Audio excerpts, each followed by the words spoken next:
Mesdames et messieurs, fidèles téléspectateurs des canaux Congo Télévision, amis de l'École du Changement, nous sommes le dimanche 31 mars 2024, donc à la fin du mois, et nous terminons en tout cas ce mois de mars avec Dr Freddy Bonganga, qui est en tout cas une fois de plus venu vous entretenir sur le plateau des canaux Congo Télévision dans l'École du Changement. Dr Freddy Bonganga est acteur socio-démocratique, il est autorité morale de l'effort national. Bienvenue sur ce plateau, Dr Freddy Bonganga. Merci beaucoup, messieurs les journalistes, pour cette journée dominicale. Voilà, c'est une journée de Pâques. Nous souhaitons en tout cas bonne fête de Pâques à tous nos téléspectateurs et à tous les membres de nos familles respectives. Docteur Freddy Bonganga, nous allons en tout cas parler aujourd'hui de la gouvernance sécuritaire et surtout de la trahison, le manque de patriotisme que l'on constate dans les chefs de certains Congolais. Et nous savons tous que l'ancien président de la CENI a tourné les armes contre la République. Et on se rend malheureusement compte qu'il y a certains Congolais qui sont vraiment attirés par cette énième machination contre la République. On a noté cette semaine en tout cas une vague d'adhésion à ces mouvements, notamment des sociétaires du PPRD et du FCC. Je ne sais pas, en apprenant cela, qu'il y a des Congolais, des pères et des mères, qui, comme ça, choisissent de gonfler le rang des agresseurs. Qu'est-ce que ça vous donne, ça vous fait comme commentaire, Dr Freddy Bonganga? Permettez-moi de bénir en cette grande journée de dimanche mon pays que j'aime tant, la République démocratique du Congo. Soient bénis tous les Congolais, soient bénis toutes les Congolaises, soit bénis aussi la CCTV qui nous reçoit, sans oublier son acteur principal qui est J.R. Mokolo, celui qui me reçoit en ce moment. Que les bénédictions de Dieu soient sur nous tous. Par rapport à ce que vous venez de dire, messieurs les journalistes, je m'étonne que nous, les Congolais, nous n'avions pas tiré des leçons du passé. Est-ce qu'un vrai Congolais, de père et de mère, il peut s'allier avec ceux qui nous font la guerre, ceux qui nous ont déjà tués plus de 25 millions? Donc je ne crois pas. Des choses comme ça, ce sont des choses intolérables. Nous ne pouvons pas accepter. On ne peut pas trahir son pays et s'allier à celui qui est en train de tuer ton pays, massacrer tes mères, tes frères, tes sœurs. Moi, personnellement, je m'étonne que certains Congolais n'ont pas tiré des leçons. Et si je parle de certains Congolais, je parle de Nanga. Comment voulez-vous, quelqu'un qui était comme les grands messieurs, c'est-à-dire celui qui avait le devoir d'amener notre pays à la démocratie. Et la démocratie, c'est-à-dire qu'on ne peut pas prendre le pouvoir par les armes. Aujourd'hui, Nanga change de Kazakh, il est devenu rebelle. Oh, mais c'est quelle manière de faire? Il porte même la tenue militaire. Il porte même la tenue militaire. C'est-à-dire que ces messieurs n'étaient pas de cœur avec nous. Vous comprenez que ces messieurs-là, on les voyait seulement de l'extérieur. Vous savez que moi, personnellement, j'ai été avec ces messieurs-là. Vous savez que moi, personnellement, j'ai accompagné ces messieurs lorsqu'il était comme celui qui devrait amener le pays à la démocratie. J'ai été avec lui partout. Nous avons été à Badolite. Quand il dirigeait la commission électorale nationale indépendante. J'ai même mangé dans son village. Je connais son père, sa mère. Vous comprenez? Nous avons été avec lui à Badolite. Nous avons été à Bunia, à Isiro, à Wamba. Nous avons été même chez eux. C'est un monsieur qui a une famille normale. Mais je ne pouvais pas comprendre. Mais je comprends une chose. Le premier tas de Nanga, on avait un Nanga naturel. Mais lorsque ce monsieur avait changé, à un moment donné, il était disparu, il est parti vers Ghana, tout ça. Quand il était revenu, Nanga n'était plus le même. On dirait qu'un monsieur qui était parti prendre des histoires ou des gris-gris, on ne le comprenait pas. Tout ce qu'il avait promis, même à moi-même, là, il n'avait rien réalisé. C'est ce que je l'avais déjà vomi depuis longtemps parce que c'est un monsieur qui ne tient pas aussi sa parole. Parce que quand il doit dire aux autres qui ne tiennent pas la parole, non aussi, c'est un monsieur qui ne tient pas sa parole. Mais aujourd'hui, c'est vraiment regrettable. Ça pouvait être une autre personne, oui. Mais voir la même personne qui était le président de la Commission nationale électorale indépendante, c'est ce monsieur-là qui est devenu rebelle avec tenue militaire de rébellion, et pas n'importe quelle rébellion. C'est des rebelles qui nous ont déjà tués. Les gens qui ont versé du sang congolais, ce sont ces gens-là que Nanga a accepté de faire partie. C'est que Nanga, on était ici à Kinshasa, il était déjà en communication parce qu'il ne peut pas faire directement dans 2 ou 1 semaine. Bon, moi, comme... et puis, je voudrais d'abord vous signaler, monsieur le journaliste, Nanga, c'était un mécontent. C'est un aigri. Un aigri. Il n'est pas opposant. Opposant, vous venez avec un système autre que celui qui est sur la place. Quelle est l'opposition que Nanga était en train de faire? Non. Il avait quelle opposition? Opposition d'idées, ou bien opposition d'opinion, ou bien opposition d'intérêt. Comment maintenant vous expliquez par exemple l'adhésion des sociétaires du PPRD et du FCC dans ces mouvements de Nanga? Nanga est du PPRD. Ils sont aussi aigris. Nanga lui-même d'abord est du PPRD. Nanga n'est rien d'autre que les membres du PPRD. Et quand les autres puissent les suivre, il ne faut que suivre leurs membres. Et ça c'est clair. Et comme je suis en train d'entendre certaines personnes dire que oh non, le secrétaire général de l'IDPS n'a pas bien. Non, le secrétaire de l'IDPS n'est pas un fou. Il sait que... Donc quand il a pointé Joseph Kabila comme État, c'est lui qui est derrière l'M23. Bien sûr que oui. Parce que pour faire la rébellion, il faut beaucoup d'argent.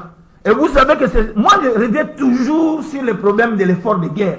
Vous croyez que directement, vous devenez rebelle, où est maintenant l'argent? Joseph Kabila a beaucoup d'argent. C'est un monsieur qui a travaillé pendant beaucoup plus de 20 ans. Il a amassé beaucoup d'argent. Il avait vendu des carrés miniers, de cela. C'est vraiment un milliardaire, ce monsieur-là. Alors, si aujourd'hui il y a la guerre à l'est du pays, Nanga qui est toujours en connexion avec Joseph Kabila, mais c'est cet argent-là qu'on a pris. Le Congo est en train de lutter avec son propre argent. Donc, Nanga est en communion avec Joseph Kabila. Ce que le CG de l'IDPS a dit, c'est la vérité. Parce que les Congolais, ils sont toujours dupes. Vous voyez aujourd'hui Kabila comme un fou, mais un jour, vous finirez par lui donner la raison. Vous croyez qu'il est le secrétaire général? Qu'est-ce qui doit être fait maintenant? Parce que le secrétaire général de l'UDP, ce n'est pas n'importe qui. Il est au cœur du pouvoir. Il a fait cette dénonciation-là. Ça va s'arrêter là où il y a des actions à mener pour faire en sorte qu'il ne puisse plus peut-être être nuisible pour la République. Je demanderai au secrétaire général Kabouya, comme ce qui était caché est déjà maintenant manifesté, c'est la lumière aujourd'hui. Il ne faut pas que Joseph Kabila revienne encore ici. Parce que si Joseph Kabila nous fait la guerre aux Congolais, comment il peut venir ici aux Congolais? Ça ne se fait jamais. Si vous découvrez que ça c'est un agent causal, c'est celui qui nous fait du tort. Par exemple, les gens comme les Joseph Kabila, les Azaria, Surubérou et toute cette race-là ne peuvent pas revenir ici. Je crois que je demande au secrétaire général de l'IDPS de s'assumer. Maintenant que vous venez de dire à tout le monde que c'est Kabila et sa bande qui nous font la guerre, et cela est vrai, parce que moi personnellement je crois que cela ça doit être vrai, parce que ces gens-là qui nous font la guerre, ils doivent nous faire la guerre avec l'argent, et l'argent ne doit venir que de Joseph Kabila qui a beaucoup d'argent, mais le problème c'est que tu ne peux plus permettre à ce que nous puissions rester avec ces messieurs-là. Si demain ou le lendemain nous voyons encore Joseph Kabila revenir ici, rentrer dans sa maison, donc c'est comme si une personne reconnaît que celui-là c'est un serpent, il prend le serpent, il le met dans son lit, vous commencez maintenant à dormir avec le serpent, et après à un moment donné quand le serpent va vous mordre, vous allez dire oh non, j'ai été mordu par le serpent. Moi je crois que comme vous avez compris que c'est Joseph Kabila qui nous fait la guerre, il ne faut pas que Joseph Kabila revienne dans ce pays. Est-ce que doit-on en tout cas, docteur Freddy Bonganga, se limiter seulement à cette dénonciation ou à ces révélations du secrétaire général de l'UDPS Soubé? Il faut que les services compétents, les juridictions compétentes en tout cas puissent travailler pour apporter des preuves et tirer les conséquences de tout ce qu'on aura comme preuves, éléments de preuves contre tous ces beaux mondes-là. Messieurs les journalistes, vous savez que le PPRD est un mécontent. Tous les partis politiques et PPRD, parce que pour eux, c'était quoi? Il fallait la gestion du pays allait être gérée ensemble. Pour les PPRD, le président de la République avait le pouvoir, mais dans leur vision, ils voyaient qu'ils devaient travailler ensemble. Depuis le jour où cette alliance-là entre PPRD et l'IDPS, y compris NC, était parti, depuis ce jour-là, tous ceux qui sont de PPRD, ils ont gardé don. Depuis ce jour-là, tous ceux qui sont de PPRD sont devenus mécontents. Et ils ne peuvent pas, en aucun cas, appuyer l'IDPS. Vous comprenez, l'IDPS travaille déjà avec des antagonistes. Les antagonistes, c'est-à-dire les gens qui ne regardent pas plus sur la même direction. Depuis le jour où ils ont été débarqués. Et ça, c'est clair. Alors, aujourd'hui, vous croyez que quand les hommes de PPRD, ils peuvent accepter que ce sont eux qui font la guerre au Congo? Mais c'est réel, ils font la guerre au Congo. Pourquoi? Parce qu'ils veulent que les présidents actuels puissent échouer comme eux, ils ont échoué. Et ils n'ont pas apporté le social. Même s'ils ont fait la guerre, parce qu'ils disent toujours, oh, nous avons laissé le pays en entier. Non, vous avez laissé un pays infiltré. Vous avez laissé un pays avec les Arias Rouberois. Vous avez laissé un pays avec des gens qui étaient des Rwandais, qui étaient devenus des généraux. Vous avez laissé un pays où l'armée était presque dépouillée de son sens. Vous nous avez laissé ce problème-là. Alors que maintenant le président, il arrive, il doit nettoyer. En nettoyant, tout ce monde-là nettoyé, il forme maintenant un camp. Ils forment un camp, ils vont maintenant s'allier avec l'ennemi principal, qui est le Rwanda. Le Rwanda, qui a une fabrication des Américains et des Européens, ils ont fait un bloc. Voilà pourquoi moi je disais toujours au président de la République, ça ne sert à rien de suivre les Américains. Les Américains, ils nous ont laissé tomber. Ils ont choisi le Rwanda. Toi, tu dois basculer au lieu d'attendre. Et l'État presse. Le gouvernement ne peut pas prendre beaucoup de temps comme aujourd'hui. Depuis que vous êtes chef jusqu'au jour. On parlera de ça. Ah, voilà, on continue. Donc, nous, ce que nous pouvons retenir, c'est que le PPRD, c'est un parti mécontent. Bon, pourquoi il est mécontent? Parce qu'ils ont été débarqués dans la gestion du pays. Et comme ils ont été débarqués dans la gestion du pays, il faut tout pour que l'IDPS et alliés l'Union sacrée échouent. Et quand ils vont échouer, ils vont revenir ici en héros. Alors qu'ils oublient qu'ils ont travaillé pendant 20 ans. Le social du Congolais n'était pas amélioré. Freddy Bonganga, vous conviendrez avec moi qu'il n'y a pas que les anciens membres du PPRD qui ont rejoint cette rébellion-là. Il y a aussi des sociétaires, d'autres formations politiques aussi, d'autres Congolais. Oui, mais c'est sûr, d'autres Congolais qui n'ont pas trouvé de place. Parce que c'est ce que j'avais dit au président de la République et l'Union sacrée. Vous ne pouvez pas vous limiter seulement à l'IDPS ou à l'Union sacrée. Vous devez voir dans toutes les compétences qui sont là, il faut les mettre. Je lui ai parlé par exemple de nous, la société civile.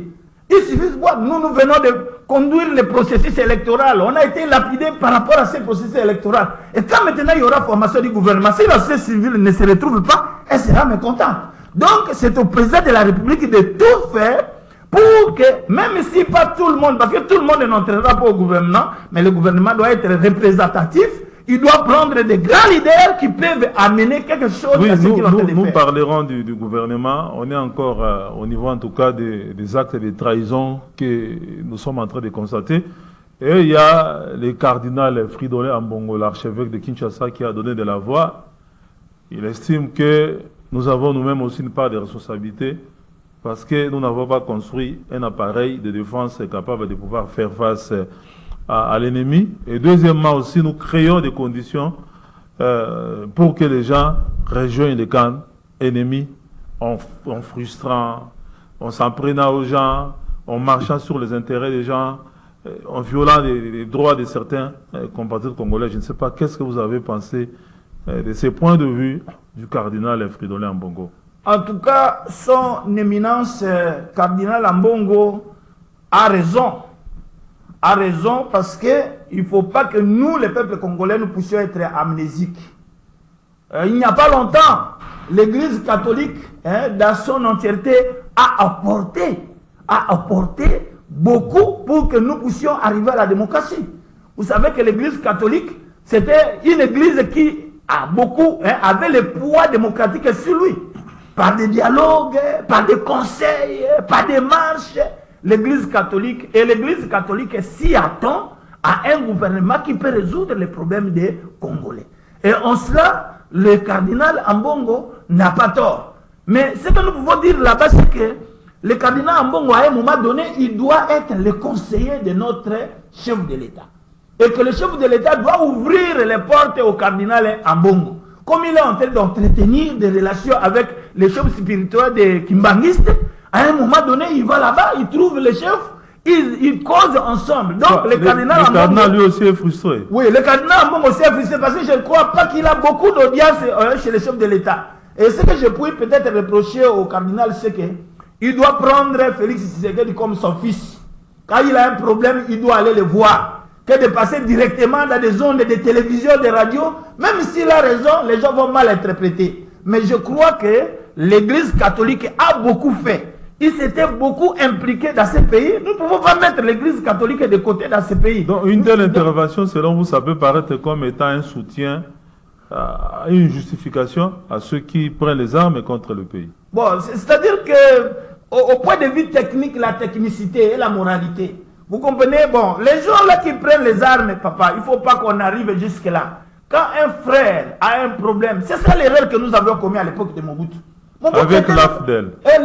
Nous avons, Mobutu à un moment donné dit, vous m'avez refusé, vous aimez les rebelles. Donc nous avons cru qu'en rejetant Mobutu et en embrassant maintenant les rebelles, nous avions fait une bonne chose, nous l'avons même reçu comme libérateur, mais aujourd'hui, est-ce que nous sommes libérés? Non. Mobutu a beaucoup fait par les œuvres, par la parole et par les sacrifices. Donc on ne peut pas commettre. Tous ceux qui prennent les armes contre les pays, croyant qu'ils prennent les armes contre Félix Tshisekedi, ils sont en train de se tromper. Donc le pays n'appartient pas à Félix Tshisekedi, il est serviteur comme tous les autres serviteurs. Donc c'est la même erreur que certains héros à l'époque avaient commise. Oui, oui. En croyant que la guerre de l'AFDEL était contre Mobutu et non contre les pays. Et pourtant, c'était une guerre contre les pays. Ces gens-là, ils étaient bien préparés pour venir piller les pays et c'est ce que nous voyons aujourd'hui. Et nous ne pouvons plus commettre cette erreur pendant que Félix Tshisekedi, il est le fils de ces pays. Nous connaissons son père, nous connaissons sa mère. Il est au pouvoir. Même s'il a des faiblesses, nous ne pouvons pas nous allier avec des étrangers. Moi, personnellement, je suis très mécontent. Très mécontent de Nanga. Très mécontent de tous les membres de PPRD, de tous les aigris là qui commencent à les rejoindre.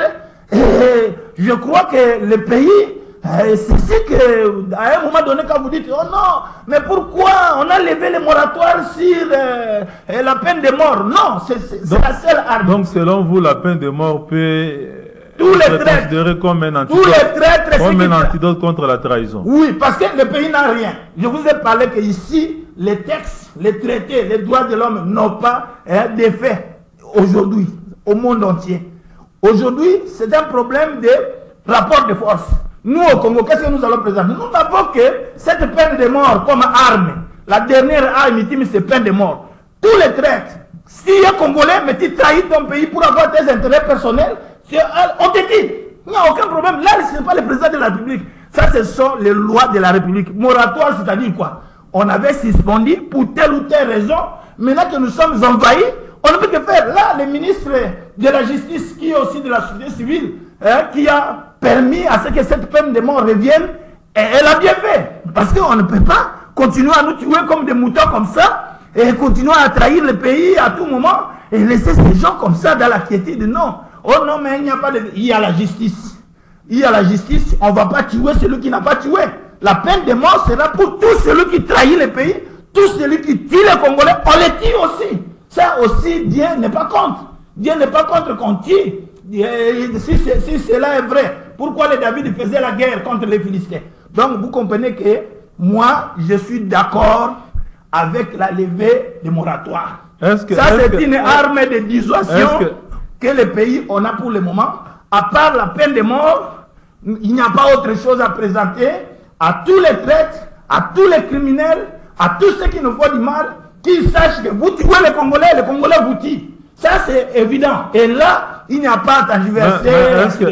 Les droits de l'homme, où est-ce qu'ils étaient quand on est en train de nous massacrer? Est-ce que, docteur Bonganga, les pays ne risquent pas d'avoir une image d'un État barbare? Comme vous savez, par exemple, nous devons être un pays fort. Voilà. Nous devons être un pays fort. Être un pays fort, ce n'est pas un pays barbare. Vous demandez aux Congolais d'être plus démocratiques. Mais nous sommes entourés par quel État?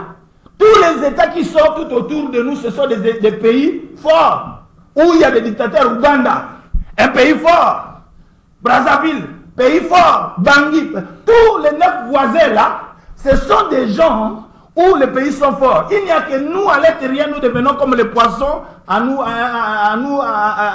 croquer de nous, à nous manger à tout moment. Non, nous voulons que le Congo soit fort. Voilà pourquoi j'interpelle les chefs de l'État.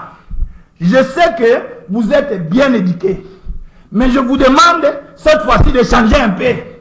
Nous avons besoin de votre méchanceté.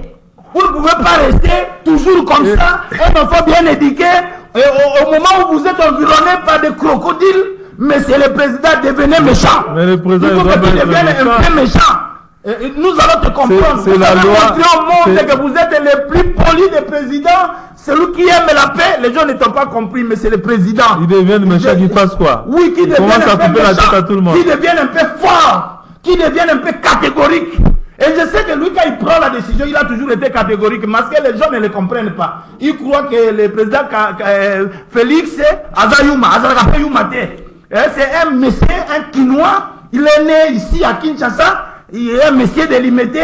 Et je vous demande, monsieur le président, laissez un peu cette étiquette-là d'un enfant bien nourri, bien instruit. Devenez méchant.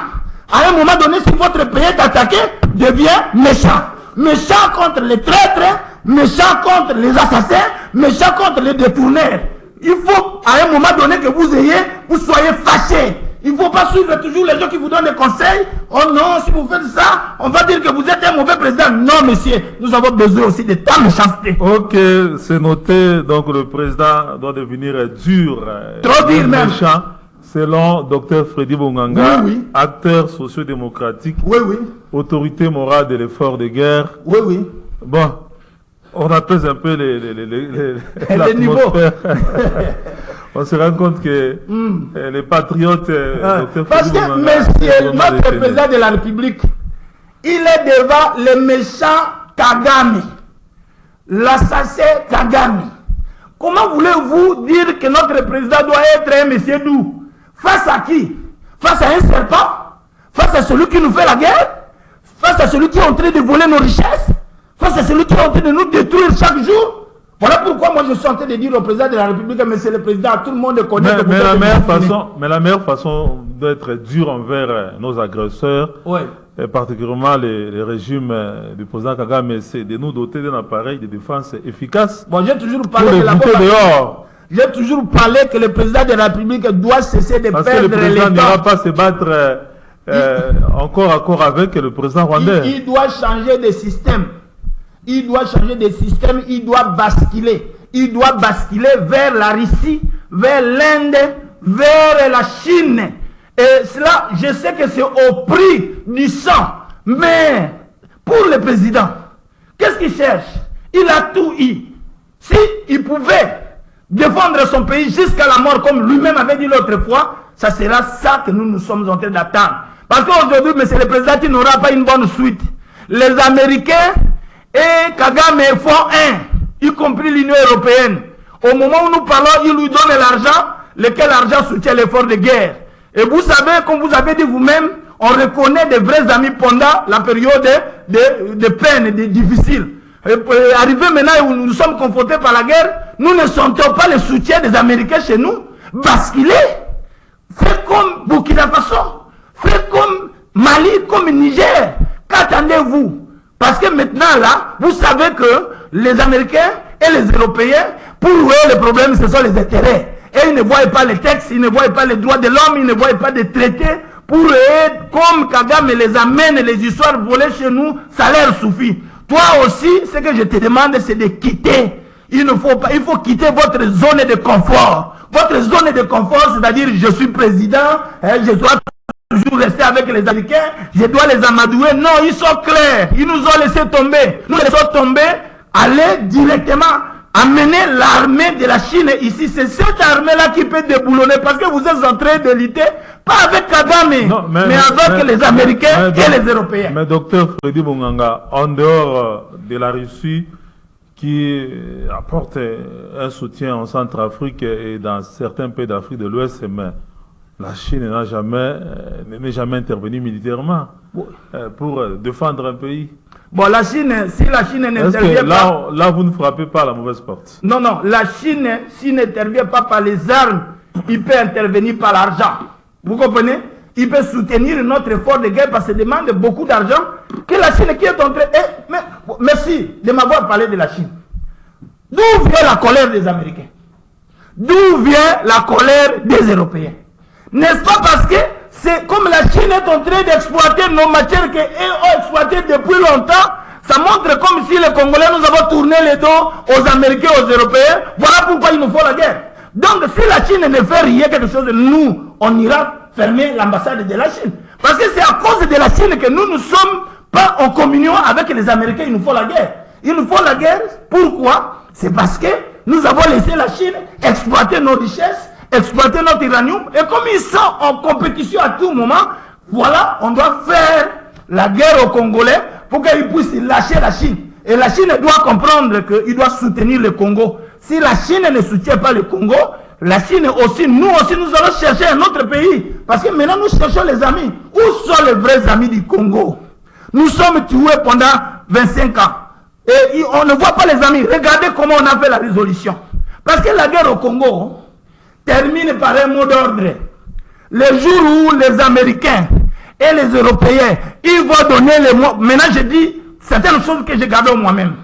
Cette guerre ici nécessite seulement que les Américains et les Européens disent à leur fabrication, Kagame, cessez la guerre, il va cesser. Le même jour, la guerre va finir. Ça demande seulement les mots d'ordre des Européens, des Américains, de l'OTAN, quand ils prennent, parce qu'ils ont fait la fabrication, ils ont fabriqué les Rwandais et les autres qui sont de l'autre côté. Seulement que quand ils leur disent non, fini avec la guerre va finir. Ils vont faire une résolution. Pourquoi on a fait la résolution? Pour épargner les Palestiniens, mais chez nous il n'y a pas de résolution. Mais nous sommes membres de l'ONU, comme la Palestine, comme Israël.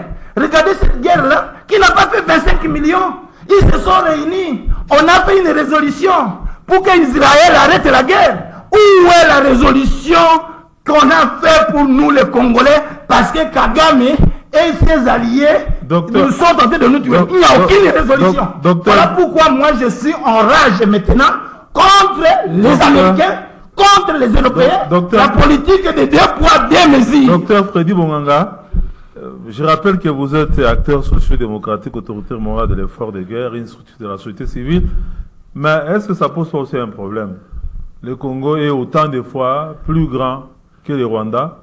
Le Congo est autant de fois plus peuplé que le Rwanda. Le Congo a d'énormes ressources naturelles. Est-ce que ce n'est pas aussi quand même gênant que nous puissions comme ça aller pleurnicher contre le Rwanda plutôt que de nous organiser pour faire la guerre au Rwanda et le chasser de notre territoire? Depuis que le Congo a commencé à avoir une indépendance économique, c'est-à-dire chercher à vendre ses produits à tel ou tel autre pays pour soutenir son économie, les Américains ne sont pas contents. Ils voulaient par exemple avec notre uranium ne vendre qu'à eux. Ils voulaient par exemple à nos coltons, nous ne pouvons pas donner à tel ou tel ennemi de l'autre part. Depuis que le Congolais a commencé à avoir un peu son autonomie, pour quand même, parce que le peuple est très pauvre, depuis ce jour-là, les Américains et les Européens qui se nourrissent des richesses du Congo, ils ont eu marre aux Congolais. Voilà pourquoi ils nous ont créé la guerre. Alors, par rapport à ça, nous, on n'a pas de parrain. Israël a comme parrain Amérique. Mais les Congolais, nous avons quel parrain? On avait la Belgique ici qui nous a abandonnés parce que la Belgique, c'était un voleur. Il s'allie avec les autres pour nous piller et pour nous voler. Donc la Belgique ne fait absolument rien. Il s'est déjà retiré. Il fait partie de l'Union européenne. Et ce sont ceux qui nous volent. Regardez, Israël a comme parrain Amérique. Mais nous, les Congolais, nous avons quel parrain? Mais les Israéliens se battent aussi eux-mêmes. Ils se battent, mais avec l'effort de guerre qui vient des Américains. C'est là les Américains qui leur donnent et les armes et l'argent. Mais toi, Congolais, qui te donne? Nous n'avons pas de parrain comme vous nous voyez ici. À l'époque de Mobutu, on avait comme parrain les Américains. Vous comprenez? Et c'est cette époque-là, on était calme.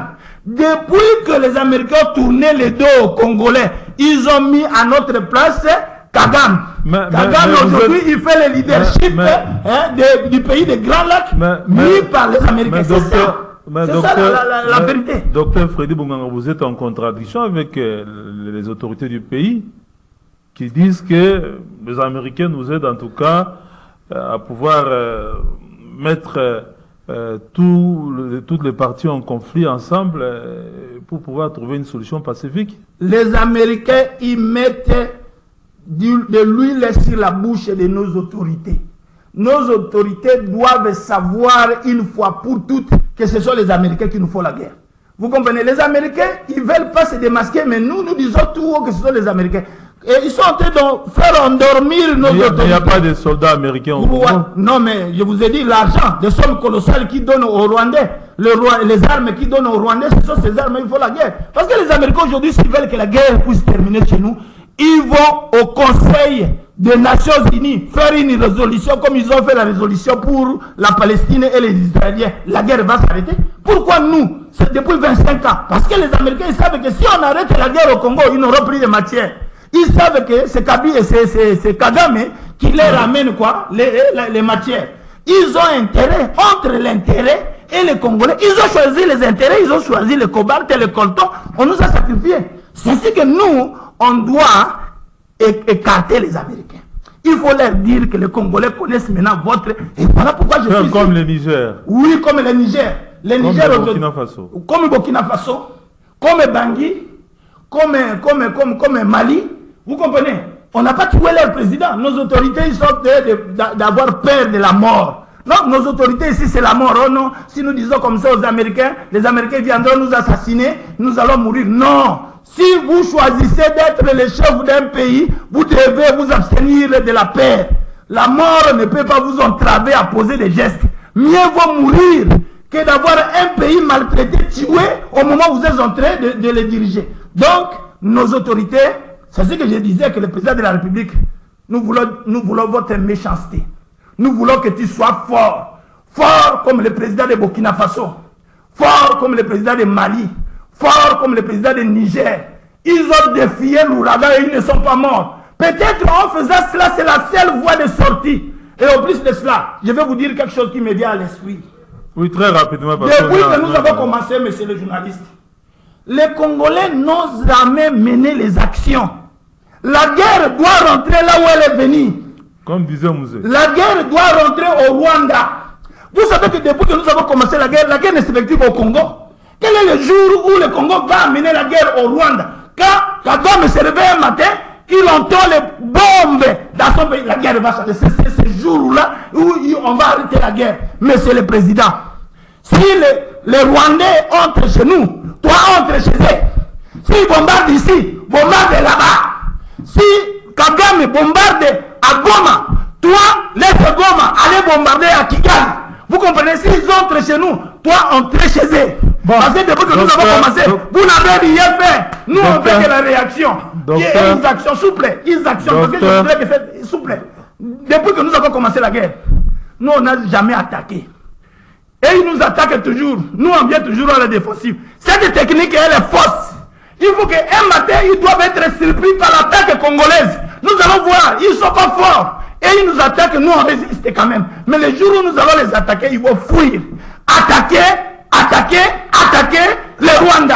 Et quand nous allons les attaquer, nous allons les vaincre. C'est noté, docteur Freddy Bonganga. Vous estimez que nous devons en tout cas attaquer aussi les Rwandais? Oui. Il faut espérer que ces jours-là... Il faut que la guerre rentre dans la maison, là où elle est venue, au Rwanda, chez Kagame. Il faut qu'on les remette sa guerre là-bas. En attendant, il y a les processus de mise en place des nouvelles institutions.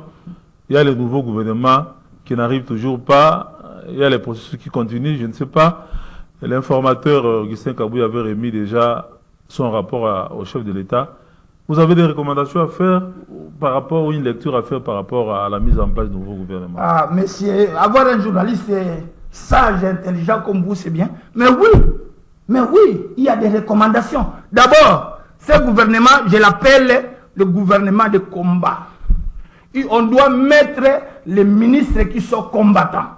Il ne faut pas mettre n'importe quel ministre.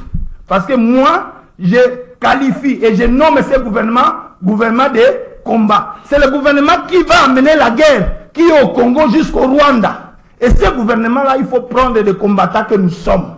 N'allez pas prendre des hommes faibles en esprit. Et non seulement le gouvernement de combat, c'est un gouvernement qui doit remettre le pouvoir d'achat au peuple congolais. Comme j'avais dit, le peuple congolais est aujourd'hui démuni Il faut un peu de l'économie parce que la famille congolaise se détériorise. D'où on doit voir et les combattants, et les technocrates, et les techniciens. Et nous sommes là, Monsieur le Président. Si vous faites la proclamation d'une mauvaise équipe, sachez que vos chances seront diminuées. Il peut y avoir une grande hémorragie. Nous tous, nous pouvons fuir le pays parce qu'il n'y aura plus confiance. Ce gouvernement, vous devez tout faire pour regarder dans la société civile. Quel est le message que je dois prendre qui incarne la société civile réellement? Quel est celui qui a mené le processus électoral jusqu'à la fin? Celui qui a été lapidé là-bas et il a tenu ferme jusqu'à la proclamation. Vous devez voir ça, messieurs. Nous voulons que l'État, c'est-à-dire que les variables temps, nous fait défaut, messieurs. Vous devez maintenant tout faire pour que le gouvernement sorte parce qu'on a perdu beaucoup de temps. Nous avons besoin du temps. Le temps qu'on a mis pour chercher la majorité, nous nous comportons comme si le pays était normal. Et pourtant, c'est un pays qui est en état d'urgence. Il faut que le gouvernement puisse sortir en urgence, mettre des personnes qui sont capables, qui aiment le pays, qui vont amener un autre système, qui vont faire que le Congo soit un pays fort au cœur de l'Afrique.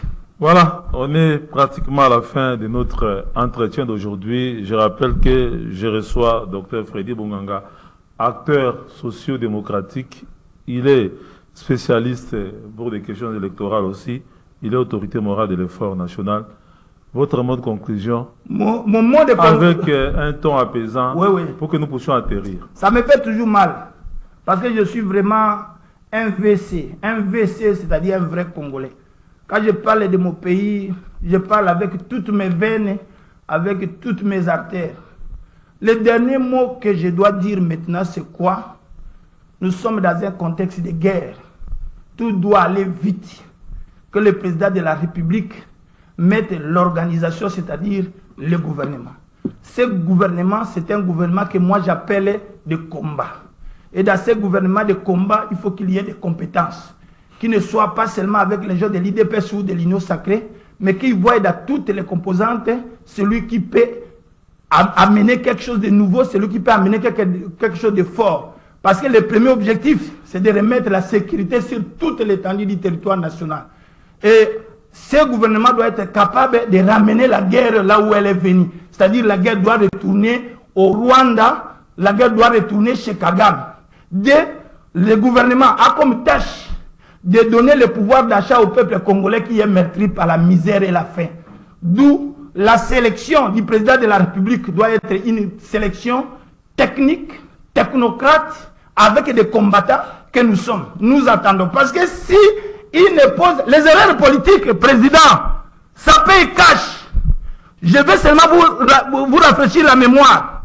Quand tout le monde à Kinshasa attendait le président Mobutu de nommer le fait docteur Etienne Tshisekedi comme premier ministre, il avait commis l'erreur de reprendre Kengo et le pays était tombé. Vous aussi, vous êtes devant vos responsabilités par rapport à la sortie de ce gouvernement. Si vous commettez l'erreur de nous écarter, nous là, qui sommes avec vous apparemment, vous comprenez? Donc ça sera l'hécatombe. D'où l'erreur ne vous est pas permise, monsieur le président. Laissez-moi vous dire la vérité. Nous attendons de vous, de vous, un bon gouvernement. Un gouvernement qui ne peut pas te trahir. Un gouvernement qui va se mettre rapidement au Congo. Voilà le seul conseil au combat. Voilà le seul conseil que je peux te donner. Mais ne perdez pas le temps. Nous sommes en guerre, monsieur le président. Ok, c'est par ces mots de Dr Freddy Bonganga, acteur socio-démocratique, autorité morale de l'effort de guerre ENA, que nous bouclons en tout cas cette émission. Nous notons que pour Dr Freddy Bonganga, il nous faut un gouvernement de combat, que les chefs de l'État prennent des technocrates, des gens compétents, des patriotes, des gens capables en tout cas de pouvoir se battre pour le pays et amener la guerre d'où elle est. Et s'il vous plaît, je condamne la rébellion de Nanga. Voilà. Il ne peut pas se rebeller contre son propre pays et aller s'allier avec des rebelles qui nous ont déjà tué 25 millions. Je condamne et je demande aux Congolais, aux vrais Congolais de ne pas s'allier avec M. Nanga. Ok, Dr Bonganga recommande aux vrais Congolais de ne pas rejoindre les camps anti-patrie de Corneille Nangaa. Merci de nous avoir suivis. Merci à l'équipe technique Bruno Zinga, Olivier Lungwango, et nous prenons rendez-vous en tout cas prochainement pour un autre numéro de votre émission. Dans notre temps, restez branchés sur le programme de votre chaîne Canal Congo Télévision. Bye.